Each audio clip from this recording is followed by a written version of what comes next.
संसद में लोकहित की गूंज। केंद्रीय राज्य मंत्री डॉक्टर एल मुरुगन ने कहा, प्रसार भारती के माध्यम से आपदा चेतावनी और कल्याणकारी योजनाओं की सूचनाओं को पहुंचाया गया अंतिम छोर तक। विधानसभा के शीतकालीन सत्र का आज आखिरी दिन। कुछ विधायी कार्यों पर सरकार की नजर। सत्ता पक्ष और विपक्ष में दिखी तल्खी।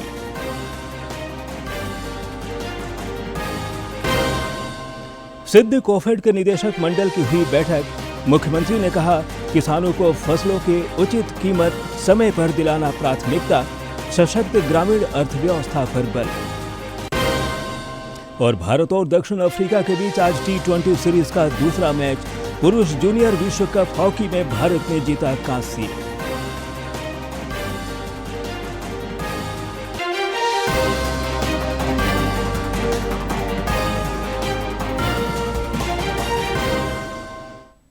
नमस्कार, खबरें झारखंड में आपका स्वागत है। मैं हूं ज्ञानेश्वर प्रसाद श्रीवास्तव और अब समाचार विस्तार से। संसद का शीतकालीन सत्र चल रहा है, जिसमें विकास और लोकहित के मुद्दों की गूंज है। सदन में आज कई विधायी कार्य भी सूचीबद्ध हैं।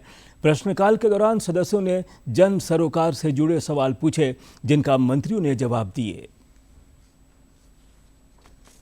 प्रधानमंत्री जी के नेतृत्व में जो आत्मनिर्भर भारत का उद्देश्य रखा गया है, उसमें हमारा फॉसिल फ्यूल का इंपोर्ट 22 लाख करोड़ रुपए का है अध्यक्ष महाराज। और जो प्रदूषण हो रहा है उसके परिणाम हम सब भुगत रहे हैं। इथेनॉल एक ग्रीन फ्यूल है और उससे प्रदूषण कम होता है, और इसलिए अभी तक जो इथेनॉल हमने यूज़ किया है उसके कारण विशेष रूप से जो कार्बन डाइऑक्साइड का जो इमिशन है उसमें करीब 245 लाख मीट्रिक टन ये जो क्रूड ऑयल को इथेनॉल ने सब्स्टिट्यूट किया है, और करीब इसके साथ कार्बन इमिशन रिडक्शन में 736 lakh metric ton equivalent to 30 crore tree लगाएंगे, इतना हमने उसमें प्रदूषण कम हुआ है। उधर कल लोकसभा में एक सवाल के जवाब में सूचना और प्रसारण राज्य मंत्री डॉक्टर एल मुरुगन ने बताया कि प्रसार भारती के माध्यम से सरकार ने आपदा चेतावनियों और कल्याणकारी योजनाओं को अंतिम छोर तक पहुंचाया गया है। सरकार ने प्रसार भारती के अंतर्गत आकाशवाणी और दूरदर्शन के माध्यम से आपदा चेतावनी और कल्याणकारी योजनाओं की जानकारी देश के अंतिम छोर तक पहुंचाना सुनिश्चित किया है। लोकसभा में एक प्रश्न के लिखित उत्तर में डॉक्टर मुरुगन ने कहा कि प्रसार भारती अपने सोशल मीडिया के माध्यम से सूचनाओं का प्रसार करता है। 260 से ज्यादा आकाशवाणी केंद्रों के प्रसारण न्यूज ऑन AIR ऐप पर भी उपलब्ध है। डॉक्टर मुरुगन ने बताया कि प्रसार भारती ने वेव्स OTT प्लेटफॉर्म भी शुरू किया है। इस पर दूरदर्शन और आकाशवाणी चैनलों के साथ साथ चुनिंदा निजी समाचार और मनोरंजन चैनलों की लाइव स्ट्रीमिंग की जाती है। केंद्रीय मंत्री ने आगे कहा कि DD फ्री डिश के माध्यम से सूचनाओं तक प्रत्येक नागरिक की पहुंच सुनिश्चित की गई है। Direct to home DTH platform ग्रामीण और सीमावर्ती क्षेत्रों सहित पूरे देश में कवरेज प्रदान करता है। DTH पर दूरदर्शन के सभी चैनल, आकाशवाणी के 48 चैनल, चुनिंदा निजी चैनल और 260 से अधिक शैक्षणिक चैनल उपलब्ध हैं। उन्होंने बताया कि दूरदर्शन और DD न्यूज दैनिक बुलेटिन और चर्चा में आपदा का सामना, कैबिनेट के बड़े फैसले और साइबर अलर्ट जैसे कार्यक्रमों के माध्यम से सरकारी योजनाओं और आपदा संबंधी सलाहों पर विशेष कार्यक्रम, वृत्तचित्र और रिपोर्ट भी प्रसारित करते हैं। राज्यसभा में आज चुनाव सुधारों पर चर्चा होनी है। इधर कल इस पर चर्चा के दौरान लोकसभा में जोरदार बहस हुई। केंद्रीय गृह मंत्री अमित शाह ने स्पष्ट शब्दों में कहा कि घुसपैठियों को देश में राजनीतिक नेतृत्व तय नहीं करने दिया जाएगा। विपक्ष के नेता महोदय कहते हैं कि पहले मेरी बात का आप जवाब दीजिए, मैं सुनना चाहता हूं। आपकी मुंसफी से संसद नहीं चलेगी। मेरे आप बोलने का क्रम मैं तय करूंगा। इस तरह से नहीं चलेगी संसद। मान्यवर, उनको धैर्य रखना चाहिए।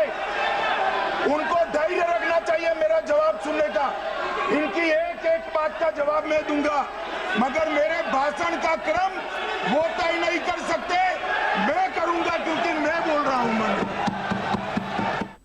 चुनाव सुधारों पर हुई जोरदार चर्चा का लोकसभा में उत्तर देते हुए गृह मंत्री अमित शाह ने कहा कि चुनाव आयोग स्वतंत्र संस्था है और एसआईआर कराना चुनाव आयोग का कार्य है। अमित शाह ने कहा कि अनुच्छेद 327 में चुनाव आयोग को मतदाता सूची बनाने और उसमें सुधार का पूरा अधिकार है। अमित शाह ने कहा कि कांग्रेस पार्टी एसआईआर पर झूठ फैला रही है।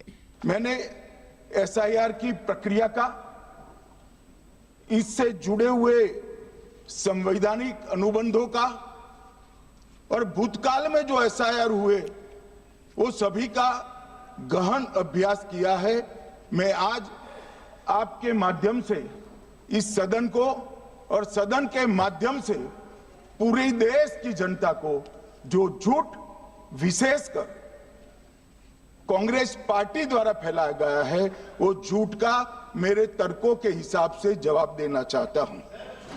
कांग्रेस पर करारा पलटवार करते हुए गृह मंत्री अमित शाह ने कहा कि पहली बार वोट चोरी तब हुई थी जब नेहरू जी देश के पीएम बने। जब इंदिरा गांधी रायबरेली का चुनाव जीती थी तब वोट चोरी हुई थी।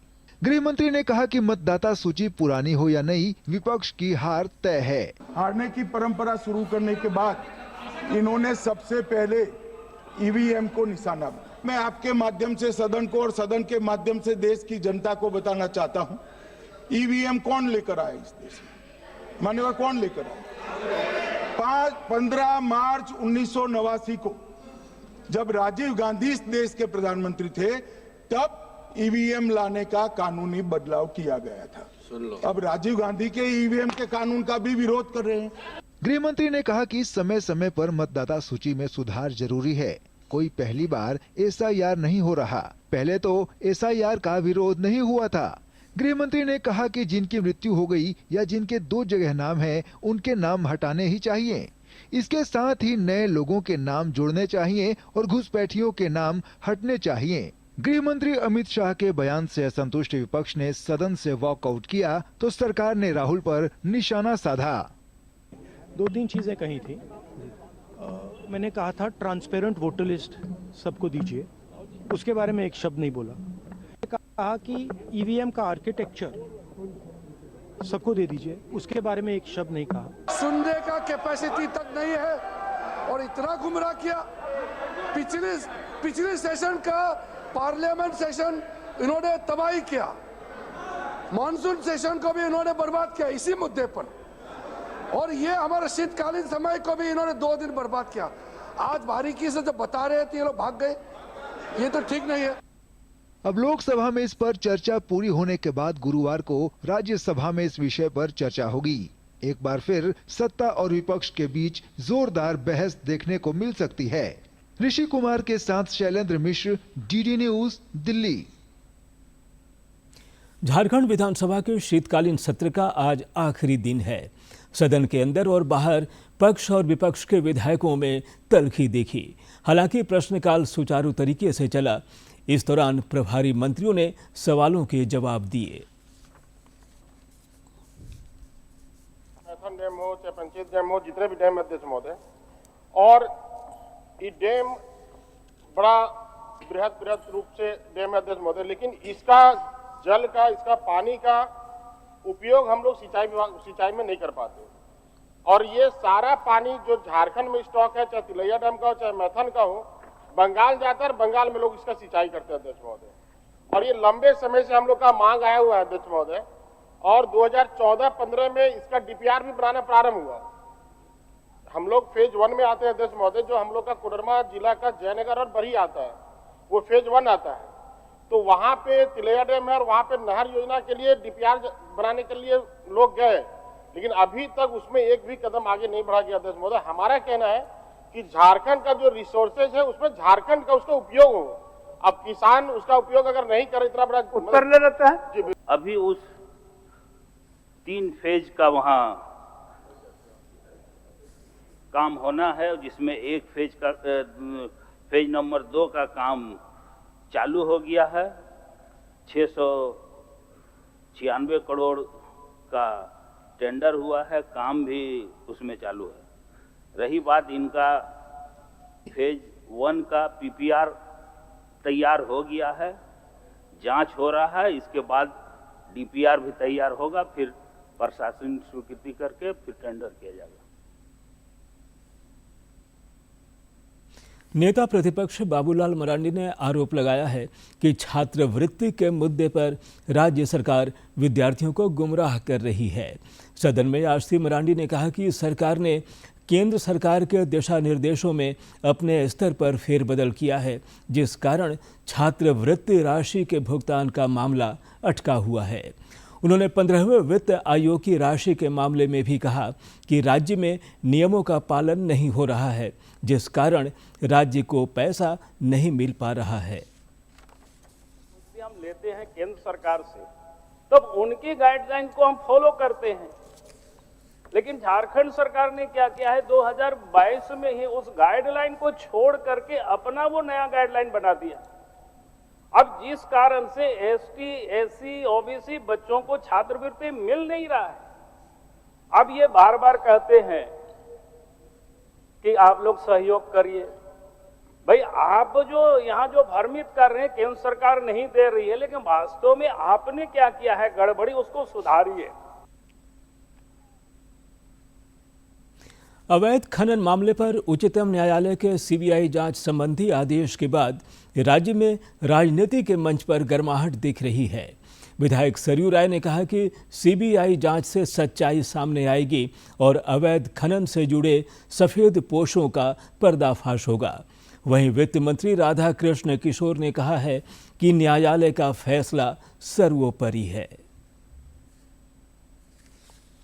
नहीं, हाईकोर्ट ने भी सीबीआई जांच का आदेश दिया था। सरकार सुप्रीम कोर्ट गई थी कि जांच नहीं होना चाहिए। सुप्रीम कोर्ट ने सरकार को फटकार भी लगाई है और जांच के लिए सीबीआई को आदेश दे दिया है। ये जांच होगी तो पूरा जो पत्थर घोटाला जिसका 5 साल से हम लोग सुनते रहे हैं वो सामने आ जाएगा, सबूत के साथ आएगा। ईडी ने इसका आधारभूत काम किया हुआ है, इसलिए सीबीआई को आगे बढ़ने में कोई दिक्कत नहीं होगी। बड़ी अनियमितता का इससे पर्दाफाश हो जाएगा। देखिए, न्यायपालिका का कोई भी निर्णय होता है वो तो हम सबों के लिए सर्वोपरि होता है, किसी अन्य रूप से कोई देख नहीं सकता है। तो न्यायपालिका का जो निर्णय है वो सर्वोपरि है।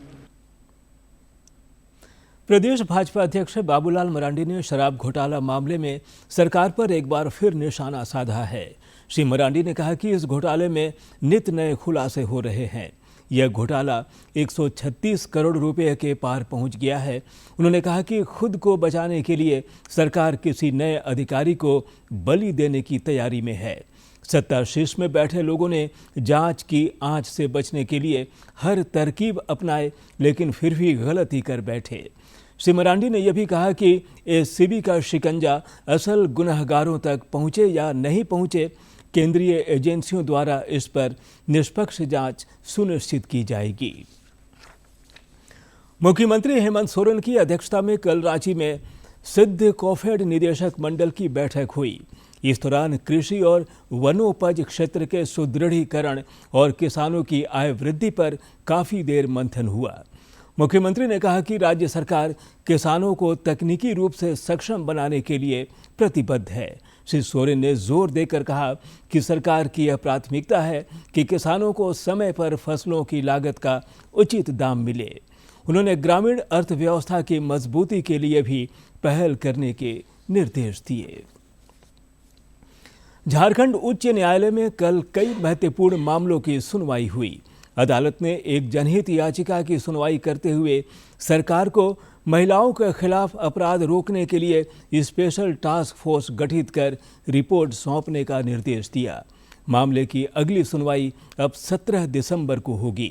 एक अन्य मामले की सुनवाई करते हुए हाई कोर्ट ने कहा कि राज्य में सार्वजनिक स्थलों पर होने वाली सभा, कार्यक्रम और मेला के लिए प्रदूषण नियंत्रण बोर्ड से अनुमति लेनी होगी।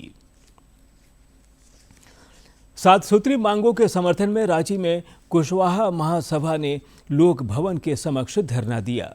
इस दौरान महासभा के पदाधिकारियों ने विभिन्न मुद्दों पर आवाज बुलंद की।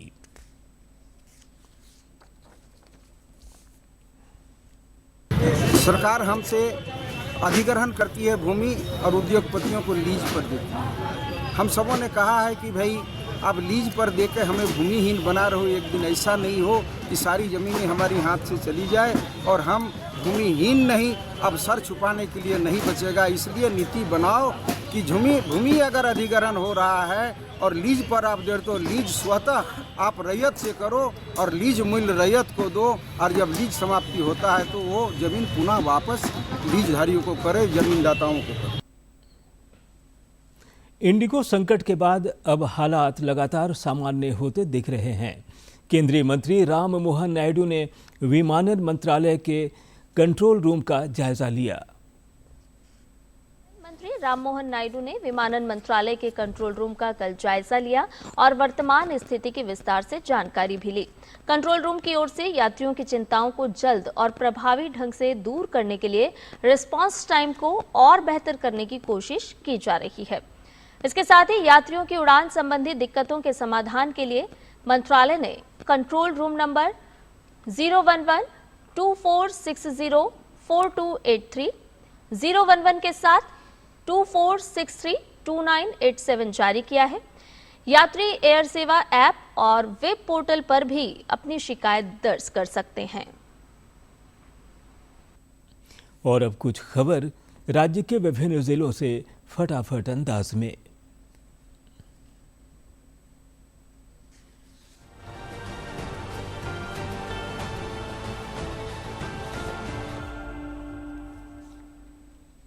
धनबाद पुलिस केंद्र में उपायुक्त आदित्य रंजन और पुलिस अधीक्षक प्रभात कुमार ने आधुनिक परिवहन शेड का उद्घाटन किया। शेड चुनाव, बल तैनाती और आपातकालीन उपयोग के लिए उपयोगी है। पलामू महिला थाना ने विश्व मानवाधिकार दिवस पर महिलाओं और बच्चियों के लिए जागरूकता कार्यक्रम आयोजित किया। उन्हें संवैधानिक अधिकारों, पुलिस और विधिक सहायता के बारे में जानकारी दी गई। देवघर में उपायुक्त के निर्देश पर परिवहन और यातायात विभाग ने एनसीसी छात्रों के सहयोग से सड़क सुरक्षा जागरूकता कार्यक्रम आयोजित किया। बिना हेलमेट, दस्तावेज या सीट बेल्ट के वाहन चलाने वालों को रोककर नियमों के महत्व के बारे में जानकारी दी गई। लातेहार के उपायुक्त ने मनिका प्रखंड में शैक्षणिक संस्थानों, पंचायत भवनों और विभिन्न सरकारी योजनाओं का निरीक्षण कर प्रगति, गुणवत्ता और पारदर्शिता की समीक्षा की। उन्होंने साफ सफाई, मिड डे मील, लैब सुविधाओं और समयबद्ध क्रियान्वयन पर जोर दिया।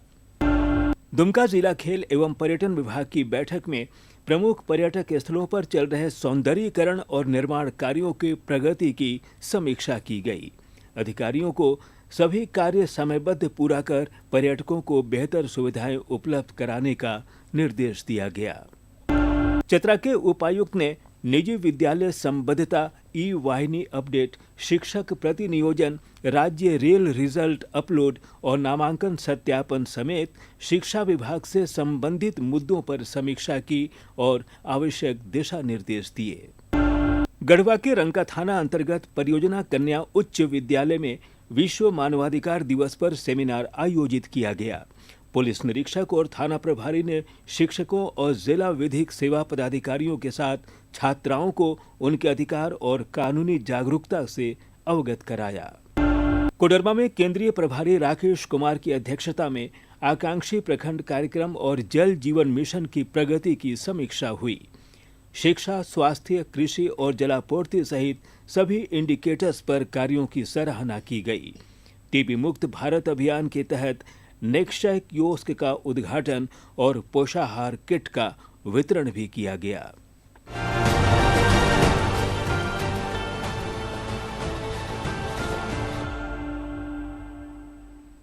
और अब खेल से जुड़ी कुछ खबरें। रांची में UTT national ranking table tennis championship में श्रेष्ठता की जंग जारी है। 5वें दिन पश्चिम बंगाल के आदित्य दास और कर्नाटक की तनिष्का काल भैरव ने अंडर 15 वर्ग में अपना दबदबा दिखाते हुए खिताब पर कब्जा जमाया। अन्य वर्गों में भी प्रतिभागियों ने खेल प्रतिभा का प्रदर्शन किया। विजेताओं को अतिथियों ने सम्मानित किया। हजारीबाग में चल रहा Cooch Behar state athlete group मुकाबला रोमांचक दौर में पहुंच गया है। मैच के तीसरे दिन दूसरी इनिंग में मेजबान झारखंड की टीम 313 रन बनाकर पवेलियन लौट गई। केरल को जीत के लिए 187 रन का लक्ष्य मिला है, जिसका मेहमान टीम पीछा कर रही है। आज मैच का आखिरी दिन है।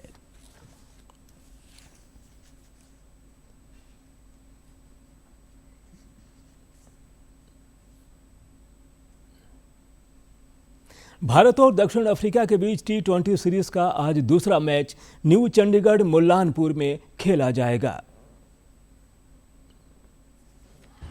भारत और दक्षिण अफ्रीका के बीच खेली जा रही T20 सीरीज का दूसरा मैच आज न्यू चंडीगढ़ में खेला जाएगा। भारत ने कटक में खेले गए सीरीज के पहले T20 मैच में दक्षिण अफ्रीका को 101 रन से करारी शिकस्त दी थी। पहले मैच में 176 रन के लक्ष्य का पीछा करते हुए दक्षिण अफ्रीका की टीम सिर्फ 74 रन पर ऑल आउट हो गई थी। ये T20 क्रिकेट में दक्षिण अफ्रीका का सबसे कम स्कोर है। बाद 5 मैच की सीरीज में 1-0 से आगे न्यू चंडीगढ़ का स्टेडियम पहली बार पुरुषों की T20 अंतर्राष्ट्रीय मैच की मेजबानी करने जा रहा है। जूनियर पुरुष हॉकी विश्व कप में भारत ने अर्जेंटीना को पराजित कर 9 वर्ष बाद कांस्य पदक पर कब्जा जमाया। भारत ने पुरुषों के जूनियर हॉकी विश्व कप में कांस्य पदक अपने नाम कर लिया है। भारत ने अर्जेंटीना के साथ खेले गए कांस्य पदक के मुकाबले में पिछड़ने के बाद वापसी करते हुए 4-2 से जीत दर्ज की। भारत ने पुरुषों के जूनियर हॉकी विश्व कप में अपना पहला कांस्य पदक जीता है। रोमांचक मुकाबले के दूसरे क्वार्टर तक भारतीय टीम 2-0 से पीछे थी। हालांकि मैच के आखिरी क्वार्टर में भारत ने शानदार वापसी करते हुए 11 मिनट में 4 गोल किए और 4-2 से जीत दर्ज कर ली। रांची के श्यामा प्रसाद मुखर्जी विश्वविद्यालय परिसर में आगामी 3 से 7 जनवरी तक फुटबॉल प्रतियोगिता का आयोजन होगा। आयोजन समिति के अध्यक्ष बबलू मुंडा ने मीडिया को बताया कि इस प्रतियोगिता में कुल 16 टीमें हिस्सा लेंगी।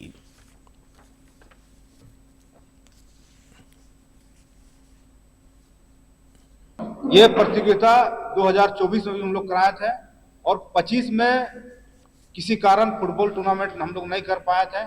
इस वर्ष 2026 का पहला महीना में मारंगम के जयपाल सिंह मुंडा फुटबॉल प्रतियोगिता हम लोग कराने जा रहे हैं। पूरे झारखंड से लोग इसमें भाग लेंगे, लेकिन क्योंकि 16 टीम का है तो हम लोग 16 टीम को हम लोग इस मैच में हम लोग शामिल करें। बाघ समेत अन्य जीवों की गणना राज्य में 15 दिसंबर से शुरू होगी। पलामू टाइगर रिजर्व के निदेशक SR नाटेश ने बताया कि इस बार रिजर्व एरिया के अलावा राज्य के अन्य वन्य जीव क्षेत्र और प्रादेशिक क्षेत्रों में भी यह गणना होगी। पहला चरण 22 दिसंबर तक चलेगा। कैमरा टैंपिंग कार्य के तहत PTR क्षेत्र के 1024 स्थानों पर कैमरा लगाया जा रहा है।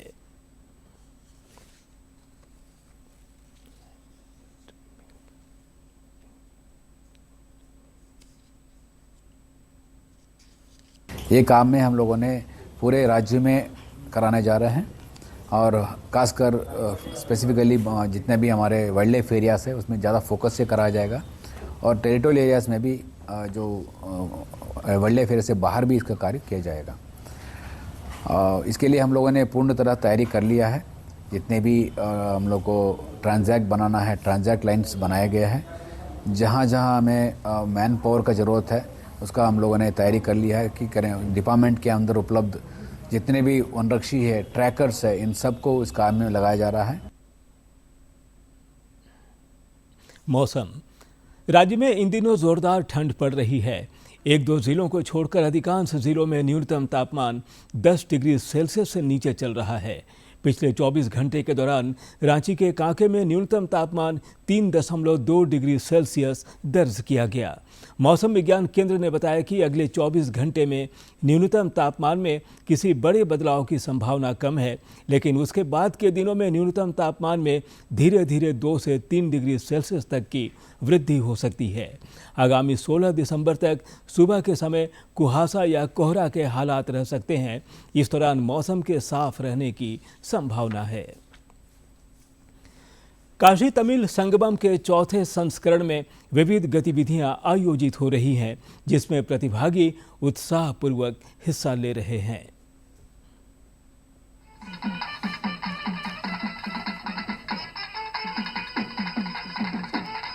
पीठ पर सजे Agastya vehicle expedition printed T shirt पहने ये सदस्य पूरे एक ग्रुप में 10 दिसंबर की शाम को काशी के नमो घाट पर पहुंचे। 54 सदस्यीय इस दल में विभिन्न ग्रुप के लोग शामिल थे जो तमिलनाडु की प्रगति और समृद्धि की गाथा को पहुंचाने के उद्देश्य के साथ विभिन्न राज्यों से होते हुए काशी पहुंचे।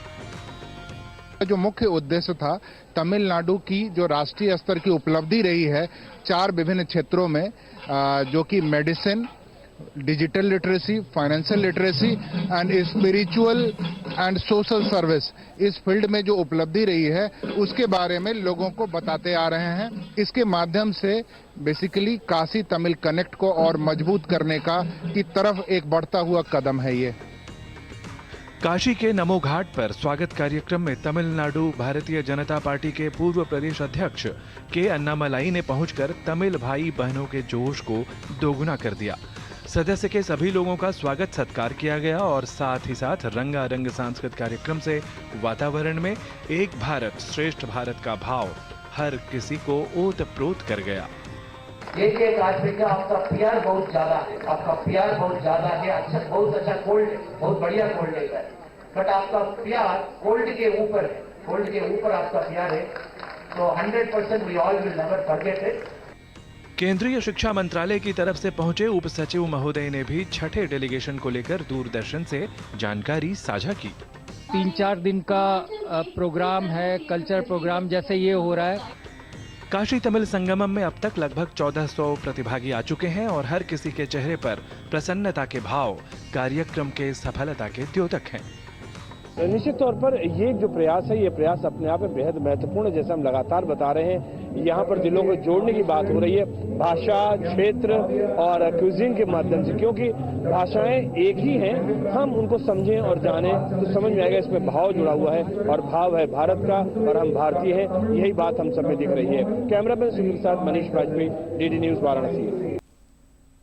रांची स्थित बिरसा कृषि विश्वविद्यालय ने 9 नई उन्नत फसलों के किस्में तैयार की हैं जिन्हें प्रतिकूल मौसम में भी बेहतर उत्पादन देने के लिए वैज्ञानिक तौर पर विकसित किया गया है।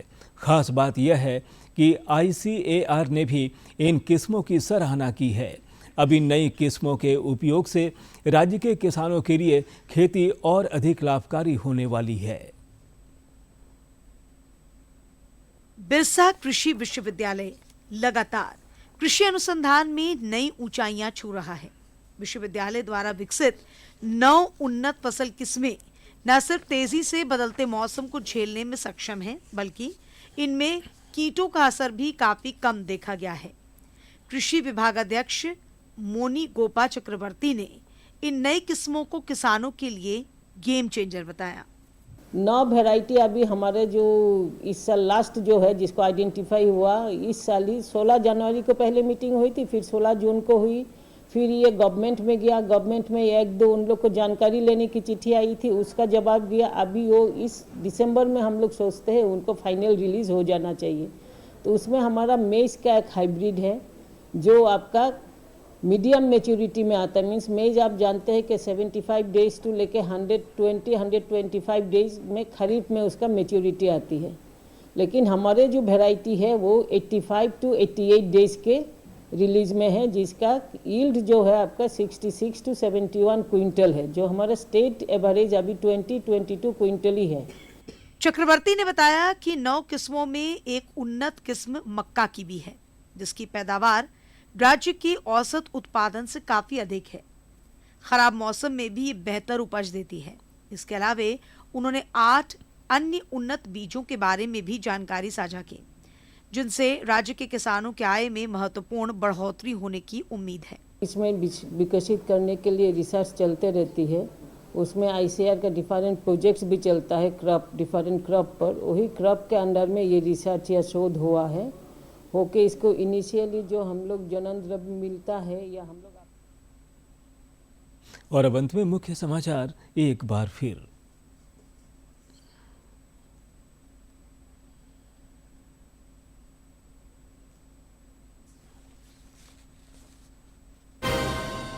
संसद में लोकहित की गूंज। केंद्रीय राज्य मंत्री डॉक्टर एल मुरुगन ने कहा, प्रसार भारती के माध्यम से आपदा चेतावनी और कल्याणकारी योजनाओं की सूचनाओं को पहुंचाया गया अंतिम छोर तक। विधानसभा के शीतकालीन सत्र का आज आखिरी दिन। कुछ विधायी कार्यों पर सरकार की नजर, सत्ता पक्ष और विपक्ष में देखी तल्खी।